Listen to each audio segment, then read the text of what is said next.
Halo, perkenalkan nama saya Sri Lestari Sitohang dari kelas TIP 2301 dan PM 23110203. Di sini saya akan mempresentasikan tentang implementasi kriptografi, yaitu materi 10.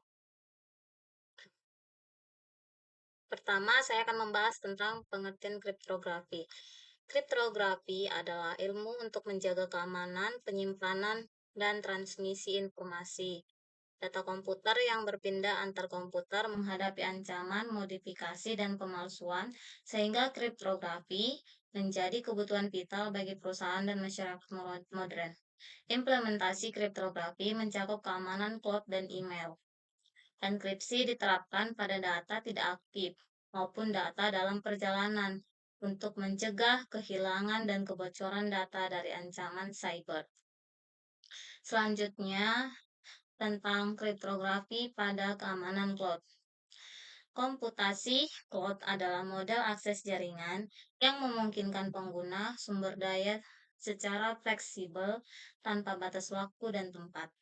Model ini meningkatkan kolaborasi, tim, dan efisiensi bisnis secara signifikan di era digital.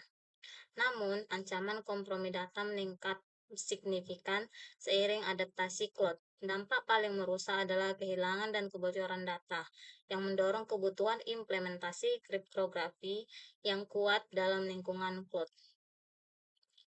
Selanjutnya yaitu keamanan cloud rekomendasi NIST. Rekomendasi NIST mencakup manajemen kunci kriptografi yang kuat dan kontrol akses API sebagai lapisan keamanan utama. Enkripsi data wajib diterapkan baik saat data dalam perjalanan maupun saat disimpan untuk mencegah kebocoran. Analisis perlindungan data harus dilakukan secara berkelanjutan. Solusi terbaik adalah mengenkripsi seluruh database tanpa memberikan kunci enkripsi kepada penyedia layanan cloud, sehingga data tetap aman meski terjadi kompromi pada infrastruktur. 4 entitas cloud. Yang pertama, pemilik data, yaitu organisasi atau individu yang menghasilkan dan memiliki data yang akan disimpan di cloud. Kedua, pengguna, manusia yang mengajukan query untuk mengakses atau mengambil data dari sistem cloud. Selanjutnya, klien, fronted yang mengubah query pengguna dan memegang salinan kunci enkripsi data. Selanjutnya yaitu server, yaitu organisasi penerima data terenkripsi. Server cloud tidak memiliki kunci enkripsi. Alur datanya yaitu pengguna, klien, server cloud, dan data dienkripsi sebelum dikirim ke server cloud. Proses pengambilan data cloud. Ya, setiap item dapat dienkripsi secara terpisah menggunakan kunci yang sama. Server cloud tidak memiliki kunci enkripsi, sementara klien memegang salinan kunci enkripsi. Urutan prosesnya, pertama menggunakan mengeluarkan query. Kedua, memproses mengenkripsi kunci utama. Ketiga, service memproses query terenkripsi. Keempat, memproses mendeskripsi data hasil. Selanjutnya, kriptografi pada keamanan email. Email merupakan aplikasi jaringan yang paling banyak digunakan di seluruh dunia.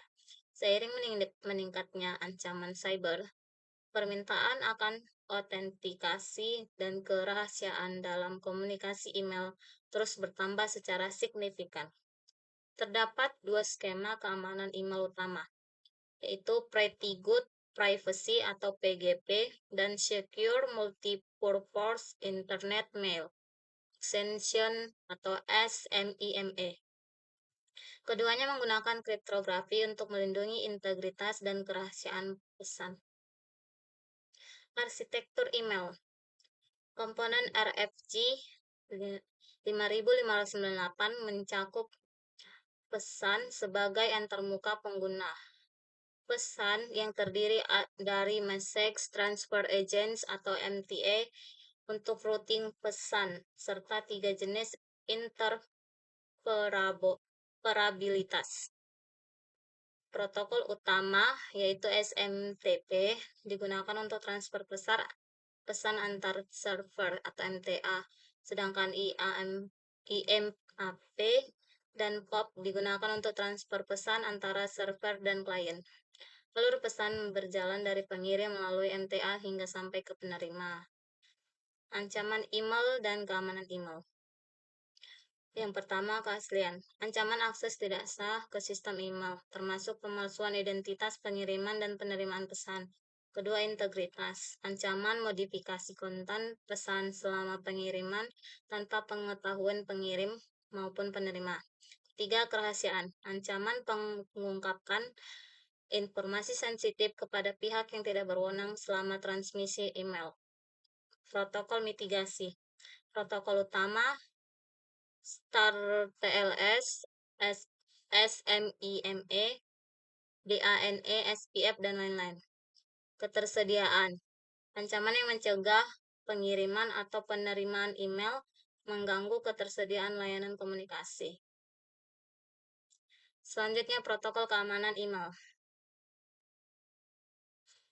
SPF yaitu mengaitkan domain dengan alamat IP pengirim yang sah untuk mencegah pemalsuan pengirim.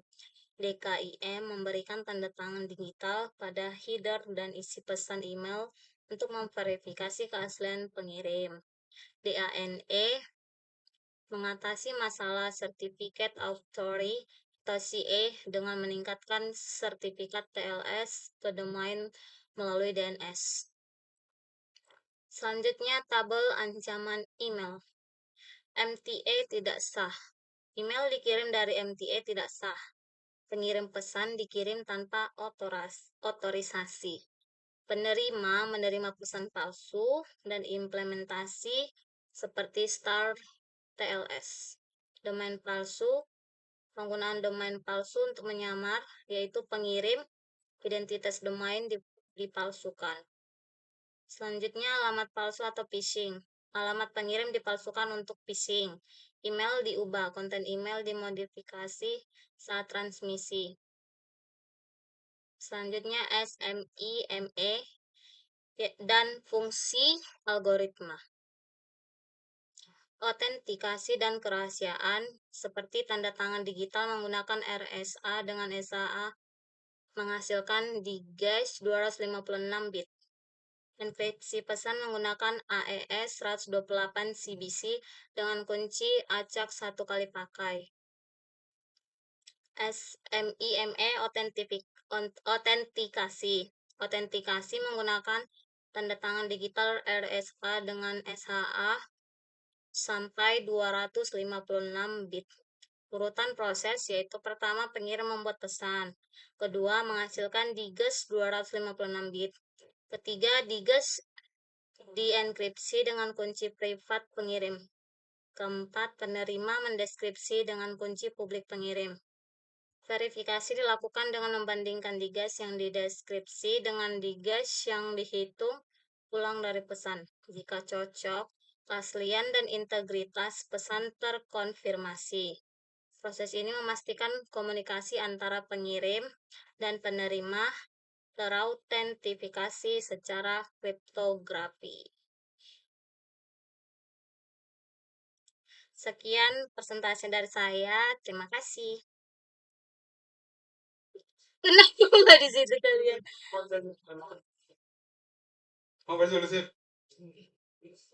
Tunggu dulu.